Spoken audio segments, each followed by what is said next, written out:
मेरे प्यारे साथियों, क्या हाल चाल? बढ़िया ना? बिल्कुल यार, बढ़िया ही रहना चाहिए। और हमारे एग्जाम जो है ना, कितनी तारीख से है? 28 तारीख से है ना।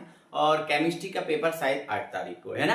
तो उसी की तैयारी में हम लगे हुए हैं। और आज है ना, हम करने वाले हैं क्या भैया? आज हम क्लोरोबेंजीन की अभिक्रियाएं करने वाले हैं। लेकिन आज हम भाई, कल हमने नाभिक स्नेही पढ़ा था। क्या पढ़ा था? नाभिक स्नेही। और आज हम पढ़ने वाले हैं इलेक्ट्रॉन स्नेही। तो सर, ये इलेक्ट्रॉन स्नेही, नाभिक स्नेही होता क्या है? एक बार बताओगे आप? बिल्कुल बताएंगे। इलेक्ट्रॉन का मतलब क्या होता है? माइनस। इलेक्ट्रॉन कैसा होता है? ऋणात्मक। कैसा होता है? ऋणात्मक। ठीक है। तो भैया, इलेक्ट्रॉन स्नेही जो अभिक्रियाएं हैं, इसमें जो है ना, ऋणात्मक परमाणु आक्रमण करता है।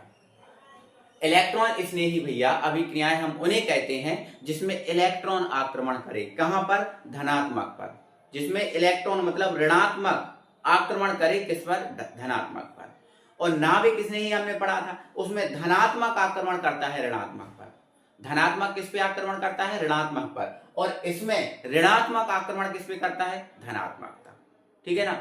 तो ध्यान रखना इन बात को। देखो, अभी मैं आक्रमण करके ही बताऊंगा। जब इन रिएक्शन को कराऊंगा तो आक्रमण करके ही बताऊंगा। ठीक है ना। चलो, तो आगे अब ये तो समझ गए कि सर इलेक्ट्रॉन स्नेही क्या होती है। इसमें इलेक्ट्रॉन आक्रमण करता है धनात्मक पर। ठीक है। चलो, अच्छा, इलेक्ट्रॉन स्नेही में आता कौन कौन है? तो भैया, ये इलेक्ट्रॉन स्नेही अभिक्रियाओं में ये 5 टाइप की अभिक्रियाएं आती हैं। ये हमेशा आएंगी। और ये अभिक्रियाएं आपको बार बार काम आएंगी। आज हम क्लोरोबेंजीन की कर रहे हैं, कल हम फिनॉल की भी करेंगे, ऐसे है ना। तो कई बार ये काम आएंगी। तो एक बार अच्छे से, ध्यान से, बहुत प्यारे तरीके से आपको समझना है। ठीक है। तो देखो, हैलोजनीकरण का मतलब, हैलोजन से क्रिया कराना। किससे?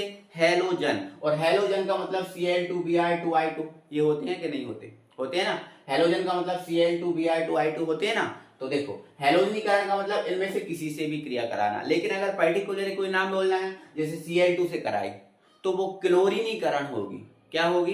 क्लोरीनीकरण। अब Br2 से कराई तो ये ब्रोमीनीकरण होगी। और I2 से कराई तो ये आयोडीनीकरण होगी, है ना। और इन सब का ही सम्मिलित रूप क्या कहलाता है? हैलोजनीकरण। क्लियर है।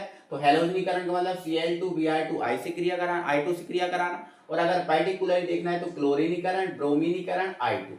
ठीक है, आयोडीनीकरण ऐसा होगा, है ना। अब इसमें हम जो क्लोरीन परमाणु है इसको तोड़ के लिखेंगे, है ना। ऐसे Br है, ऐसे I है, इसको तोड़ के लिखेंगे। तो Cl को तोड़ेंगे तो Cl, सिंगल बॉन्ड Cl हो जाएगा।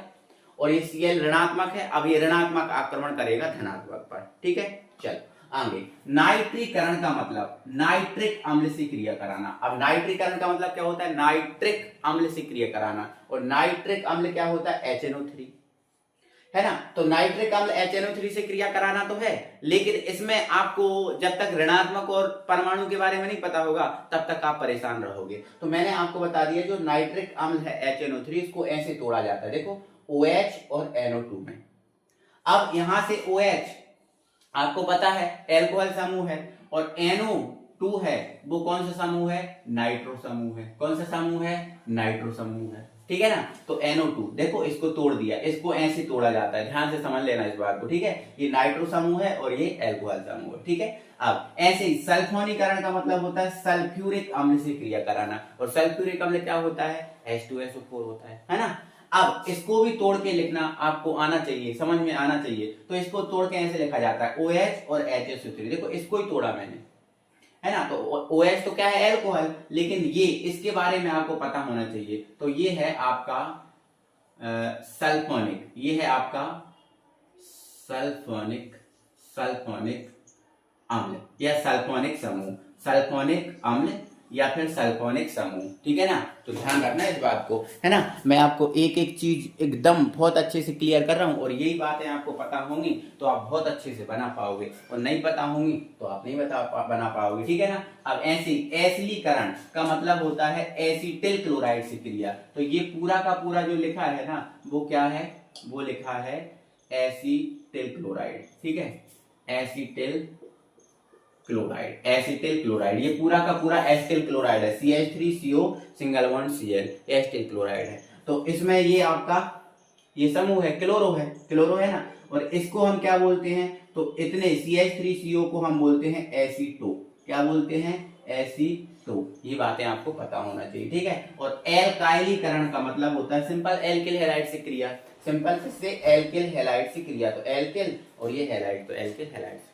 तो ये बातें आपको बहुत अच्छे से पता होना चाहिए, ठीक है। तो ध्यान रखना इलेक्ट्रॉन स्नेही अभिक्रियाओं में ये इतनी अभिक्रियाएं आती हैं और हमें एक क्लोरोबेंजीन की इतनी ही अभिक्रियाएं करनी है, ठीक है ना। आई होप आप बहुत अच्छे से इस बात को समझ गए होंगे ना, एक एक अभिक्रिया को अच्छे से समझेंगे और करेंगे, ठीक है ना। चलो इनको हम हटाएंगे, है ना, क्योंकि जब इनको नहीं हटाएंगे तो हम आगे कैसे आपको समझा पाएंगे, ठीक है ना। तो सबसे पहली अभिक्रिया है हमारी कौन सी, हैलोजनीकरण अभिक्रिया। तो हैलोजनीकरण में क्लोरीन से कराओगे क्लोरीनीकरण आ जाएगा, ब्रोमीन से कराओगे ब्रोमीनीकरण आ जाएगा, ठीक है ना। ठीक है, तो हैलोजनीकरण में इनमें से किसी से भी करा सकते हो, ठीक है। हम किसकी देख रहे हैं भैया, किसकी देख रहा है, क्लोरोबेंजीन की देख रहा है, ठीक है। किसकी देख रहा है बेटा, क्लोरोबेंजीन की देख रहा है ना।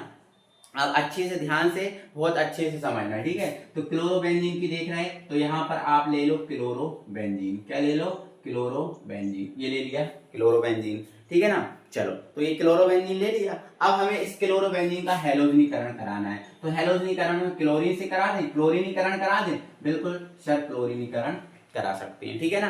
तो जैसे ही बेटा हम इसका क्लोरीनीकरण कराएंगे, और ध्यान रखना ये जो है ना क्लोरीनीकरण है, हैलोजनीकरण है, जो भी है वो FeCl3 की उपस्थिति में होता है, ठीक है ना।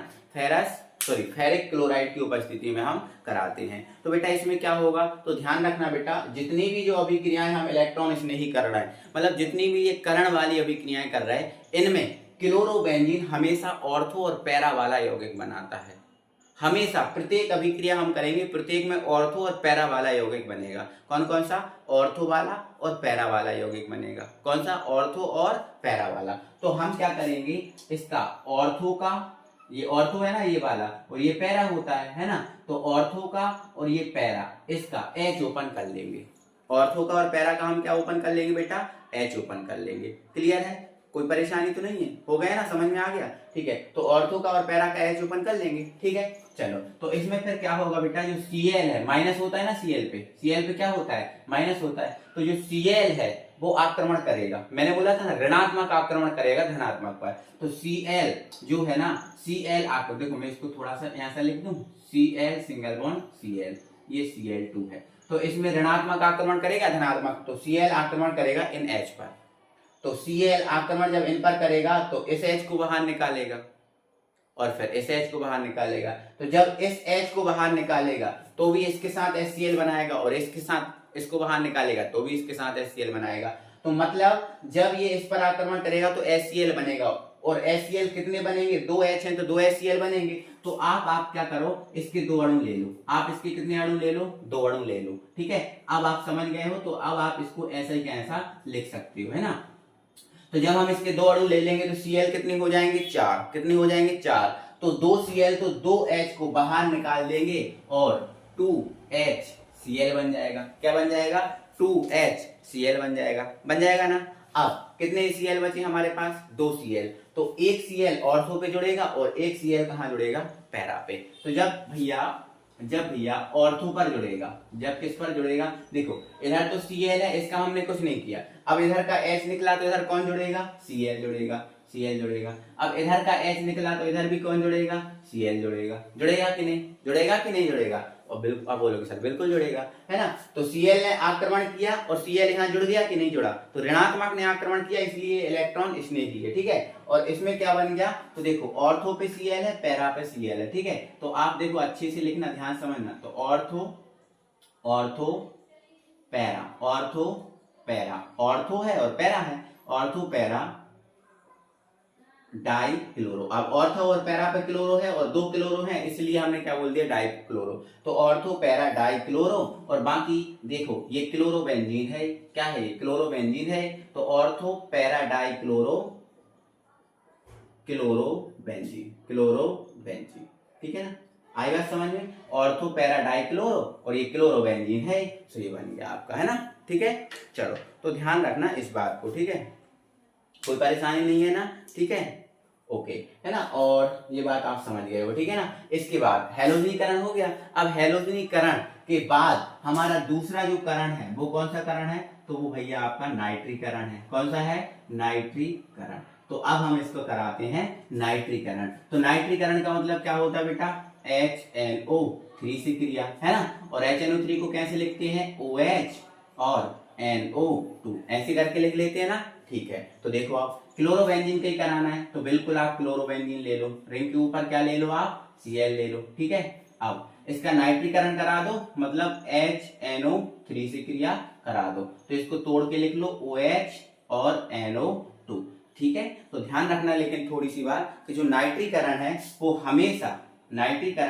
वो हमेशा सांद्र H2SO4 की उपस्थिति में होता है। ठीक है, अच्छा इसमें NO2 ऋणात्मक है, NO2 क्या है, ऋणात्मक। और अब भी मैंने बताया कि इसमें हमेशा ऑर्थो और पैरा वाला यौगिक बनता है, तो इसमें भी हमें ऑर्थो का और पैरा का H ओपन करना पड़ेगा। तो H किसको बाहर करेगा, माइनस को बाहर करेगा। तो देखो इधर इसमें ऋणात्मक एक OH है और एक NO, दोनों ऋणात्मक है, दोनों क्या है, ऋणात्मक। तो इसका जो ये वाला ऋणात्मक है आक्रमण करेगा, अब ये वाला ऋणात्मक इस पे आक्रमण करेगा और फिर ये इस पे आक्रमण करेगा, तो ये आक्रमण करेगा, ये वाला ऋणात्मक आक्रमण करेगा और ये वाला ऋणात्मक जुड़ेगा, क्योंकि दोनों ऋणात्मक है, OH पे भी माइनस होता है और NO2 पे भी माइनस होता है, समझ रहे हो। तो ये वाला जो ऋणात्मक है वो आक्रमण करेगा और ये वाला ऋणात्मक जुड़ेगा। तो ये OH जब H के साथ मिलेगा तो क्या बनता है, H2O बनता है ना। तो OH H के साथ मिलेगा H2O बनेगा, लेकिन इस H को भी बाहर करना है तो इसके हम कितने अणु ले लेंगे, 2 अणु ले लेंगे, है ना।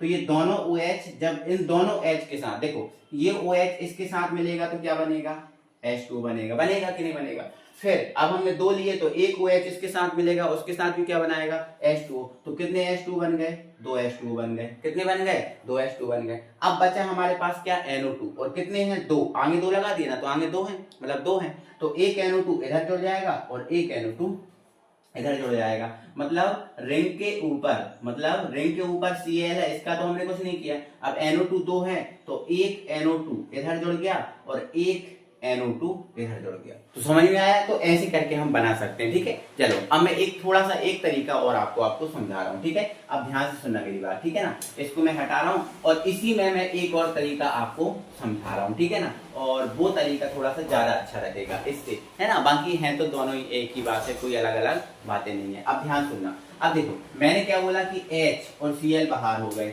H और Cl बाहर हो गए, बिल्कुल हो गए, H और Cl बाहर, 2HCl हो गया बाहर, कोई परेशानी नहीं है। 2H 2Cl के साथ 2HCl बाहर हो गया। अब यहाँ कितने Cl बचे हमारे पास, 2, देखो 4 थे ना, 2 तो बाहर हो गए।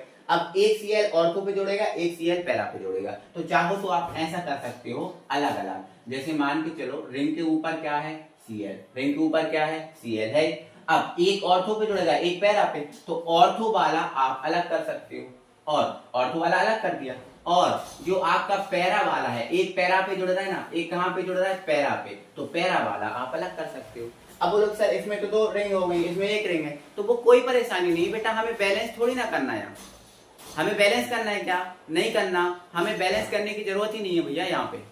तो ऐसा हम कर सकते हैं, कोई परेशानी इसमें नहीं है। तो ये जो तरीका है थोड़ा सा ज्यादा अच्छा रहेगा, ठीक है ना। अब यहाँ पर ऑर्थो क्लोरो और ये क्लोरोबेंजीन, और यहाँ देखो पैरा क्लोरो और ये क्लोरोबेंजीन, या फिर आप इनके ये नाम ना लिख के IUPAC नाम लिख सकते हो, ठीक है। जैसे देखो 1 2 3 4 5 6, है ना। तो देखो 1 पे और 2 पे क्या है, क्लोरो है, 1 पे और 2 पे क्या है, क्लोरो है। तो आप ऐसा लिख सकते हो 1 2 di dichloro, 1 2 dichloro, और ये क्या है, बेंजीन है, तो 1 2 डाई क्लोरो बेंजीन, ऐसा लिख सकते हो आप, ठीक है ना। चलो इसको क्या लिख सकते हो, तो देखो 1 2 3 4 5 6, तो 1 पे और 4 पे है क्लोरो, तो आप क्या लिख सकते हो 1 4 डाई क्लोरो, और ये बेंजीन है, कोई दिक्कत, तो ऐसे आप बना सकते हो, ठीक है। तो ये थोड़ा ज्यादा अच्छा तरीका रहेगा उस तरीके से, ठीक है। अलग अलग करके बना दो, ऐसे ही अलग अलग करके हम इसमें भी बना सकते हैं, ठीक है। तो देखो OH ने इस H और इस H के साथ तो क्या बना लिया, H2O, तो 2 तो H2O बन गए। अब NO2 2 है हमारे पास, तो एक ऑर्थो पे अलग जोड़ दो, एक पैरा पे अलग जोड़ दो, ठीक है। तो देखो तो ये रहा आपका Cl, ऑर्थो पे जोड़ दिया हमने अलग, ठीक है। और ऐसे ही हमने क्या किया पैरा पे, तो पैरा पे हमने जोड़ दिया अलग। तो एक में भी जोड़ सकते हैं और अलग अलग भी जोड़ सकते हैं, लेकिन मेरे हिसाब से अलग अलग जोड़ने का जो तरीका है वो ज्यादा सही है एक की अपेक्षा, ठीक है ना। मैंने एक में भी जोड़ के बताया और अलग अलग भी बता दिया, मैंने तो आपको दोनों बता दिए, लेकिन मैं आपसे ये कह रहा हूं कि एक की अपेक्षा अगर अलग अलग जोड़ोगे तो ज्यादा अच्छा रहेगा, ठीक है। ओके चलो अब यहां देखो, नाइट्रो काउंटिंग करो, 1 2 3 4 5 6 ऐसे इसमें करोगे, है ना। तो देखो 2 पे क्या है, नाइट्रो, तो आप लिख सकते हो 2 नाइट्रो, 2 नाइट्रो, और ये क्या है, क्लोरोबेंजीन है, तो 2 नाइट्रो क्लोरोबेंजीन, 2 नाइट्रो क्लोरोबेंजीन। और ऐसे 1 2 3 4 पे है तो क्या लिख सकते हो, 4 नाइट्रो क्लोरोबेंजीन, 4 नाइट्रो क्लोरोबेंजीन। ये थोड़ा ज्यादा बेस्ट तरीका रहेगा उससे, है ना। बाकी आपको मैंने बता तो दोनों दिए हैं कि दोनों बेस्ट है, लेकिन ये उससे ज्यादा बेस्ट रहेगा, ठीक है ना। तो हमारे कितने करण हो गए, 2 करण हो गए, ठीक है ना। अब नाइट्रिक ये हटा दूं मैं इसको, ठीक है, समझ रहे हो ना आप, ठीक है। तो अब इसको हटा दे रहा हूं और अब मैं अगला करण कराता हूं, तीसरा, ठीक है ना। चलो तो इसको आप नोट भी करते जाएं अच्छे से, है ना, समझ समझ के, और फिर अपन ऐसे ही तो करना भैया, ऐसे ही तो अपन सीखेंगे, है ना, धीरे धीरे करके, ठीक है। चलो तो तीसरा हमारा कौन सा है भैया, सल्फोनीकरण। कौन सा है भैया, सल्फोनीकरण है, ठीक है ना। ओके ओके, तीसरा है हमारा सल्फोनीकरण। तो आप तीसरी हेडिंग डाल दो, सल्फोनीकरण, सल्फोनीकरण। तो सल्फोनीकरण में हम किससे क्रिया कराएंगे भैया, H2SO4 से, ठीक है ना। चलो हमें कराना किसका है सल्फोनीकरण, क्लोरोबेंजीन का ही कराना है। तो रिंग के ऊपर क्या लेके चलो, CH, ऑर्थो का और पैरा का H ओपन करके करते हैं, क्योंकि ऑर्थो और पैरा वाला यौगिक इसमें बनता है, ठीक है। अब सल्फोनीकरण करा रहा है मतलब H2SO4 से रिएक्शन कराएंगे। सर लेकिन ये रिएक्शन किसकी उपस्थिति में, तो देखो अभी हमने देखा था HNO3 की जब कराई थी तो H2SO4 की उपस्थिति में करा रहे थे, और जब H2SO4 की कराओगे तो HNO3 की उपस्थिति लोगे। किसकी उपस्थिति लोगे, HNO3 की उपस्थिति लोगे, ठीक है ना। ठीक है, तो ध्यान रखना ये इसकी उपस्थिति में रिएक्शन होगी। तो इसमें थोड़ा सा हम इसको नीचे लिखते हैं, H2SO4, इसको भी तोड़ के लिखना आता है, OH और HSO3, ठीक है ना। तो इसके भी आप 2 अणु ले लेना। तो जब OH H के साथ मिलेगा तो क्या बनेगा, H2O बनेगा। क्या बनेगा, H2O। तो 2 OH है, एक OH इसके साथ मिलकर H2SO4, एक OH इसके साथ मिलकर H2SO4, तो कितने H2SO4 बनेंगे, 2 बनेंगे। अब HSO3 बचे हमारे पास, कितने बचे, 2, आगे 2 लगा ना, 2 बचे, तो एक जुड़ेगा इधर और एक जुड़ेगा इधर, तो अलग अलग करके आप जोड़ देना, अलग अलग करके आप जोड़ देना। ये थोड़ा तरीका ज्यादा अच्छा रहता है। CH एक जोड़ देना HSO3 इधर, और एक का HSO3 जोड़ देना इधर, ठीक है। ये अलग अलग आप करके जोड़ देना, ठीक है ना। ओके, तो अब इसका IUPAC नाम भी तो बताना है, नहीं बताना, IUPAC नाम भी तो बताना है, बोलो। ओके, तो IUPAC नाम इसका आप बताओ भाई, ठीक है। तो क्या लिखा है, ऑर्थो पे सल्फोनिक लिखा है, ऑर्थो पे सल्फोनिक, और ये क्लोरोबेंजीन है ना। तो आप ऐसा लिख सकते हो कि ऑर्थो सल्फोनिक क्लोरोबेंजीन और पैरा सल्फोनिक क्लोरोबेंजीन लिख सकते हो। ऑर्थो पे सल्फोनिक जुड़ा, पैरा पे जुड़ा, तो ऑर्थो सल्फोनिक क्लोरोबेंजीन और पैरा सल्फोनिक क्लोरोबेंजीन। अगर ऐसा नहीं करना तो IUPAC नाम दो, 1 2 3 4 5 6, ऐसे करके भी आप लिख सकते हो, है ना। ठीक है, तो ऐसे करके लिखोगे तो 1 पे क्या जुड़ा है, क्लोरो, और 2 पे क्या लिखा है, सल्फोनिक लिखा है ना। तो फिर ऐसे करके भी आप लिख सकते हो, है ना। तो कोई परेशानी नहीं है। तो आपको ये जो नाम है वो आपको लिखना है, ठीक है ना। नाम जो है वो आपको लिखना है, चाहे IUPAC नाम लिखो और चाहे आप कौन सा लिखो, साधारण नाम लिखो, ठीक है। ओके, तो ये आपको कर लेना है। कौन सा करण हो गया, सल्फोनीकरण। चलो मैं लिख दे रहा हूं, ortho ortho chloro, no no no no, ortho sulphonic, ortho sulphonic, sulphonic, है ना। और ये क्या है, क्लोरोबेंजीन, क्लोरोबेंजीन, क्लोरोबेंजीन। और ऐसे नहीं लिखना है ऑर्थो, तो आप ऐसे लिख दो 2 सल्फोनिक और ये क्लोरोबेंजीन, 2 पे है ना सल्फोनिक, तो 2 सल्फोनिक क्लोरोबेंजीन, और ये 4 पे है तो 4 sulphonic, 4 sulphonic chlorobenzene, 4 sulphonic chlorobenzene, ऐसे भी कर सकते हो आप, ठीक है ना। चलो तो ये सल्फोनीकरण हो गया। और फोर्थ है हमारा एल्काइलीकरण। कौन सा है? एल्काइलीकरण। एल्काइलीकरण, तो एल्काइलीकरण का मतलब क्या होता है? तो मैंने पहले ही समझा दिया था, एल्किल हैलाइड से क्रिया होती है, ठीक है ना। तो एल्किल हैलाइड, तो देखो यहाँ पर ये भी माइनस वाला है और ये भी माइनस वाला है ना। तो यहाँ पर जो Cl है वो बाहर ले जाएगा H को, ऐसे देखो, ऐसे। ये आपका क्लोरोबेंजीन है, ठीक है। यहाँ से H ओपन किया, यहाँ से H ओपन किया, इसकी इससे क्रिया करा दो। इसके आप कितने अणु ले लोगे? 2। तो दोनों Cl, 2 Cl हो गए ना। तो दोनों Cl, दोनों H को बाहर करके, अच्छा एक मिनट, ये बात कराते किसके साथ है ये भी तो आपको पता होना चाहिए कि ये रिएक्शन जो है ना हम कराते किसके हैं, किसके साथ, ठीक है। तो ये रिएक्शन हम कराते हैं भैया एल्यूमिनियम क्लोराइड की उपस्थिति में, ठीक है ना।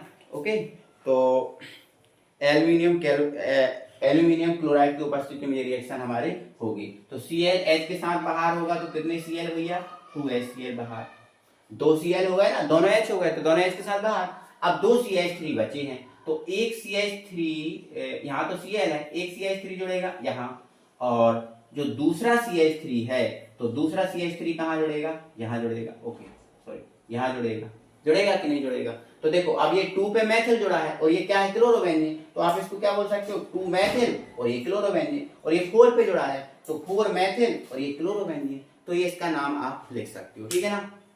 ओके, तो मुझे लग रहा है कि आपको समझ में आ रहा होगा और नहीं दिक्कत होगी, क्योंकि ये तो एक जैसे ही हो गए ना, पूरे एक जैसे हो गए, तो ये एल्काइलीकरण हो गया। अब एक और बचा है हमारा, कौन सा है? एक और है, वो एसिलीकरण है। कौन सा है? एसिलीकरण, ठीक है। तो उस एसिलीकरण को भी अपन देख ले रहा है, ये तो 5वां है, ठीक है। एसिलीकरण, एसिलीकरण, और एसिलीकरण का मतलब होता है CH3COCl, इससे क्रिया कराना होता है कि नहीं? एसिलीकरण का मतलब इससे क्रिया कराना होता है कि नहीं होता? बिल्कुल होता है, ठीक है ना। तो आप देखो यार, ध्यान से अच्छे समझो, है ना। तो वही लेना है, क्या लेना है? तो आपको क्लोरोबेंजीन लेना है, ऑर्थो का और पैरा का, H ओपन करना है, ठीक है। तो CH3CO Cl से क्रिया करानी है। लेकिन बात यह है कि सर इसमें हम किसकी उपस्थिति लेते हैं? बस सेम उपस्थिति है, जैसे इसमें उपस्थिति आपकी एल्यूमिनियम क्लोराइड की है तो इसमें भी एल्यूमिनियम क्लोराइड की उपस्थिति लेते हैं। क्या होगा? इसके भी 2 अणु लेंगे, तो 2 Cl है, दोनों H को बाहर करके क्या बना देंगे? 2 HCl बना लेंगे। अब CH3CO बचा, तो CH3CO बचा, तो ये तो आपका Cl, अब यहाँ किससे जोड़ेंगे? CH3 से जोड़ेगा, बैलेंस ही नहीं, तो बॉन्ड यहाँ लगा है ना, तो यहाँ से जोड़ोगे तो पहले आप CO जोड़ोगे और फिर CH3 जोड़ोगे, समझ रहे हो आप। तो ऐसे इसमें भी बनेगा, तो पहले आप जोड़ोगे CO और फिर जोड़ दोगे आप CH3, ठीक है ना, ऐसे जोड़ोगे, है ना। तो इसका भी नाम देखो, 2 पे क्या जुड़ा है? ये एसीटो होता है ना, मैंने अभी बताया था एसीटो होता है ना, तो देखो 2 एसीटो और ये क्लोरोबेंजीन है, तो 2 एसीटो और ये क्लोरो बेंजीन। और ऐसे ही ये 1 2 3 4 पे जुड़ा, तो क्या लिखोगे? 4 एसीटो और ये क्या है? क्लोरोबेंजीन। 4 एसीटो और ये क्या है? क्लोरोबेंजीन। तो ये आप बना सकते हो, ठीक है ना, कोई परेशानी नहीं है, ठीक है ना। तो 2 एसीटो क्लोरोबेंजीन और ये 4 एसीटो क्लोरोबेंजीन, ऐसे करके आप इनको बना सकते हो, ठीक है ना। तो ये क्लोरोबेंजीन की इलेक्ट्रॉन स्नेही अभिक्रियाएं हैं। कौन सी अभिक्रियाएं हैं भाई? इलेक्ट्रॉन स्नेही अभिक्रियाएं। और आज हमारा जिम्मा था कि इलेक्ट्रॉन स्नेही अभिक्रियाएं करना है, और इनमें से जो है ना अभिक्रियाएं, प्रत्येक अभिक्रिया इंपॉर्टेंट है, तो आप अच्छे से इनको, लगभग एक ही जैसी रिएक्शन है, ठीक है। तो मुझे उम्मीद है कि आप अच्छे से कर लोगे, ठीक है। चलो, तो एक बार जल्दी से, अभी तक लाइक नहीं किया है तो लाइक कर दो वीडियो को, सब्सक्राइब नहीं किया तो सब्सक्राइब कर लो। मिलेंगे अगली वीडियो में, तब तक बाय बाय।